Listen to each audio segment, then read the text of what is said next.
عالیجہ آپ حدیث ثقلین اور حدیث غدیر کے حوالے سے آپ نے بہت تفصیلی وضاحت فرمائی تھی، تو گزارش ہے کہ حدیث کرتاس کے حوالے سے بھی وضاحت فرما دیں۔ شکریہ۔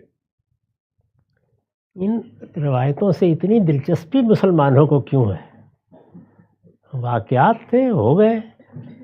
میں نے توجہ دلائی اس معاملے میں کہ جو چیزیں بھی ہوتی ہیں وہ جس وقت نقل ہوتی ہیں تو ان کو دیکھنے والے نقل کر رہے ہوتے ہیں۔ انہوں نے کتنی بات دیکھی، کیا پس منظر تھا، کس لب و لہجے میں کہی گئی۔ ابھی کل پرسوں کی بات ہے، کسی معاملے میں ایک صاحب کی بات سن رہا تھا، تو میں نے ان سے کہا کہ بھائی یہ جملہ میں نے جب بولا ہے تو میں مسکرا رہا تھا، لیکن میں آپ کو مسکراہٹ دکھا نہیں سکتا ٹیلی فون پر۔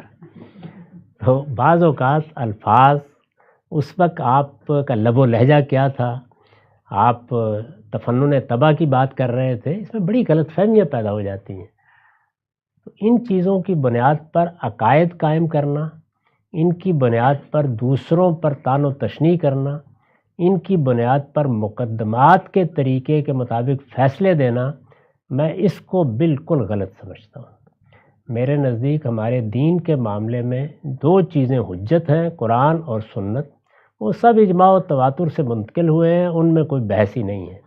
یہ تاریخ ہے تو تاریخی واقعات کو دیکھنا چاہیے۔ یہ واقعہ جب بھی میں پڑھتا ہوں تو مجھے تو کبھی ادنا درجے میں کوئی سوال سرے سے پیدا ہی نہیں ہوا، بچپن سے پیدا نہیں ہوا۔ یعنی ہمارے بزرگ ہوں، دوسرے لوگ ہوں، بعض اوقات تردد کر کے اس طرح کی بات کہتے ہیں تو ہم بڑی محبت سے کہتے ہیں کہ ابا جان نہیں، کوئی ایسی پریشانی کی بات نہیں، انشاءاللہ سب معاملات ٹھیک ہوں گے۔ تو ایسی ہی صورت کوئی پیدا اگر ہوئی ہوگی کہ حضور نے کہا ہوگا کہ مجھے ذرا کاغذ دو، میں ایک چیز لکھ دوں، تو اگر کسی دین کے عارف نے اس موقع پر یہ کہا کہ اطمینان رکھیے، یعنی آپ غالباً اپنی بیماری یا تکلیف کی اس کیفیت میں یہ محسوس فرما رہے ہیں، آپ مطمئن رہیے۔ ہر آدمی یہ جانتا ہے کہ یہ واقعہ جب پیش آیا، جس طرح کے بیان کیا جاتا ہے، مجھے نہیں معلوم کہ فی الواقع کس طرح پیش آیا، لیکن جیسے بیان کیا جاتا ہے اس کے بعد حضور 3-4 دن باقاعد حیات رہے، سب معاملات ہوتے رہے، تو اگر آپ چاہتے تو جو چاہتے لکھوا دیتے۔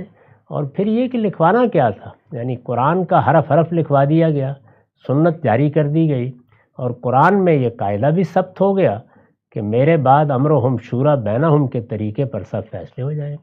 تو اس لیے کوئی ضرورت بھی نہیں تھی، کوئی گنجائش بھی نہیں تھی۔